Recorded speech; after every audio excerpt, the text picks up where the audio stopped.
നമുക്ക് ബോധിക്കാത്ത എല്ലാവർക്കും കൊടുത്തിട്ട് തന്നെ ക്രെഡിറ്റ്. നമുക്ക് ബോധിച്ചത് കൊടുക്കണം.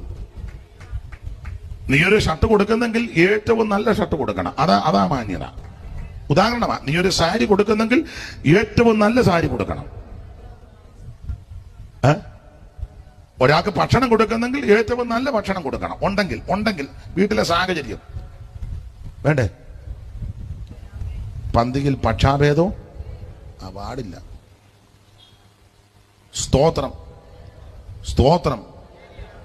നമ്മുടെ കൊച്ചിന് ബൂസ്റ്റ് ഇട്ട് കൊടുക്കുക, അപ്പുറത്തെ കൊച്ചിന് കട്ടൻ കാപ്പി. രണ്ട് പിള്ളേർ ഒന്നിച്ച് മുറ്റത്ത് കളിക്കുക. അപ്പുറത്തെ കൊണ്ട് എന്താണ് കുടിയടാ ചൂട് തരട്ടെ, അവൻ പറഞ്ഞു വേണ്ട, എന്നാ നീ വീട്ടിൽ പോ. നമ്മുടെ ബൂസ്റ്റ് ഇട്ടത്.